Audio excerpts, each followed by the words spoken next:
दांतों के इलाज के लिए अब शहर के बाहर क्यों जाना, सीधे डेंटल केयर वर्ल्ड पर चले आना, क्योंकि यहाँ होता है दांतों की सभी समस्याओं का इलाज। Dental care world, Reliance fresh के सामने, चंद्रनगर, ब्यावर रोड, चुंगी चौकी, अजमेर। आज ही फोन पर अपॉइंटमेंट बुक करें 8005820862। काफ़ी लंबे अरसे बाद एक ट्रैफिक मैनेजमेंट कमेटी की जो आज मीटिंग आउट की गई,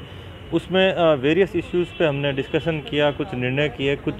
हमने कमिटीज़ गठित की जो कि आगामी कुछ दिवस में रिपोर्ट्स पेश करेगी। और इस रिपोर्ट्स के बाद जो ट्रैफिक में बदलाव आएगा या जो हम चेंजेस लाएंगे वो आपको ग्रास रूट पे दिखेंगे। जैसे कि कहीं पे नो पार्किंग है, कहीं हाल्टिंग स्टेशंस हैं, कहीं पे रूट सर्वेज हैं, ई रिक्शा से संबंधित कुछ इश्यूज़ थे जिसमें कहाँ पे उनको प्रतिबंधित करना है, उनके लिए कहाँ कौन से एरियाज़ चिन्हित करने हैं, या कोई इलेक्ट्रिक पोल्स के इशू हैं, बस स्टैंड्स के इशू हैं, जिसमें वेरियस स्टॉक होल्डर डिपार्टमेंट्स जैसे कि अजमेर विकास प्राधिकरण, नगर निगम और जो हमारे एडमिनिस्ट्रेटिव ऑफिसर्स हैं, ट्रैफिक पुलिस, ट्रांसपोर्ट डिपार्टमेंट, इनकी ज़्यादातर इश्यूज़ में हमने क्या है कि कमिटीज़ गठित की, क्योंकि पिछले वर्ष में कोविड सिचुएशंस की वजह से काफ़ी कुछ ज़्यादा काम हो नहीं पाया था। लेकिन अब हम इन कार्यों को, जो शहर की यातायात व्यवस्था है, उसको सुचारू और सुव्यवस्थित करने के लिए हम लोग कुछ ये नई चीज़ें लेके आ रहे हैं और उनमें हम हर इश्यू पे विस्तारपूर्वक चर्चा भी की गई है और उनमें कमिटीज़ भी गठित की गई है और उनका निरंतर अब हम मॉनिटरिंग करते हुए हम ये प्रयास करेंगे कि जब भी नेक्स्ट जिला यातायात प्रबंधन समिति की बैठक हो, उनकी अधिकतर कंप्लाइंसेस जो है हम पूर्ण करवा लें। आज भी कुछ इश्यूज़ थे जिनकी कंप्लाइंस हो चुकी है, उन पॉइंट्स को हमने ड्रॉप कर दिया। इसके साथ साथ ट्रैफिक मैनेजमेंट कमेटी न केवल अजमेर शहर बल्कि आसपास के जो शहर है जिसमें किशनगढ़, पुष्कर, ब्यावर, केकड़ी, इनके भी कुछ इश्यूज़ हमने डिस्कस किए। संबंधित हमारे DTOs,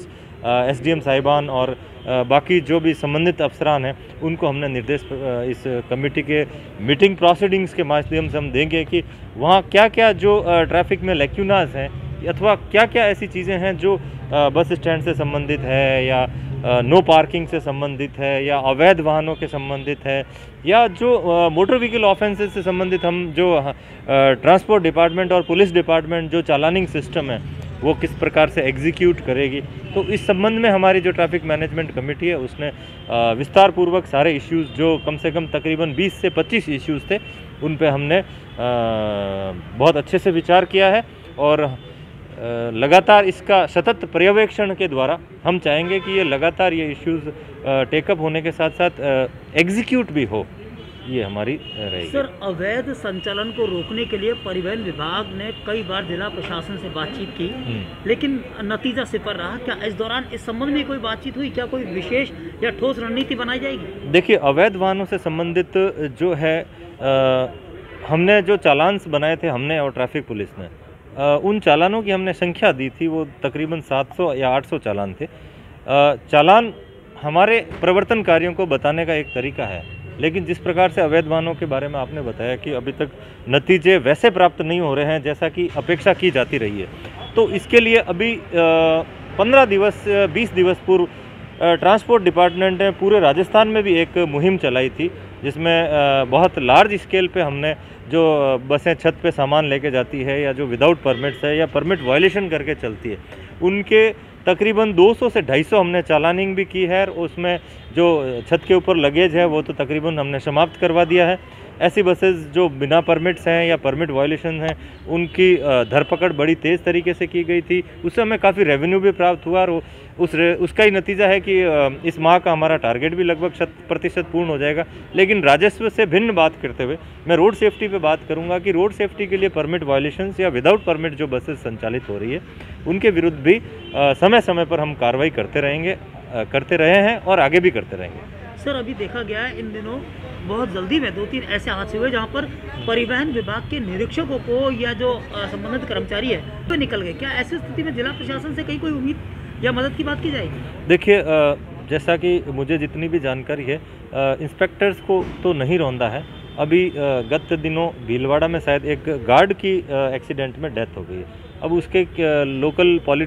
जो एडमिनिस्ट्रेशन है वो ही बता सकता है कि उस पर्टिकुलर इंसिडेंट के कारण क्या रहे। लेकिन ये ज़रूर है कि हमारे लिए चेकिंग काफ़ी टफ होती जा रही है। हाईवेज़ पे चेकिंग करना टफ तो है, लेकिन चूंकि ये पॉलिसी मैटर है तो इस पे मेरे विचार व्यक्त किया जाना थोड़ा उचित प्रतीत नहीं होता। लेकिन फिर भी हम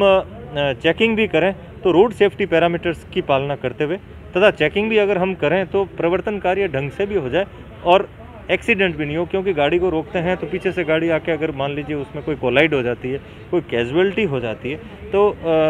बड़ी अजीब सी स्थिति डेवलप हो जाएगी। तो इन चीज़ों को अवॉइड करते हुए हमने चेकिंग कर रहे हैं। मुझे इस बात की खुशी है कि विगत कुछ दिनों से हमारे यहाँ पे एक्सीडेंट्स की रेट्स में कमी आई है, कैजुअलिटीज़ में भी कमी आई है। लेट्स होप सो इस दौरान पुलिस नए वर्ष जो कल लगने वाला है उसमें हम रोड एक्सीडेंट्स को और कम करने में कामयाब हो, ऐसी आशा करता हूं। और मीडिया के आप मित्रों से भी निवेदन करना चाहूँगा कि आप भी अवेयरनेस कैंपेन्स जो भी हमारी रोड सेफ्टी की चलाएं, जहाँ रोड सेफ्टी वीक भी आ रहा है तो उस अवेयरनेस कैंपेन्स को बहुत आप हाईलाइट कीजिए, ताकि एक अवेयरनेस न केवल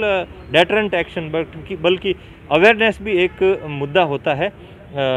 रोड सेफ्टी को प्रसारित करने का। इसमें आप हमारा सहयोग कीजिएगा।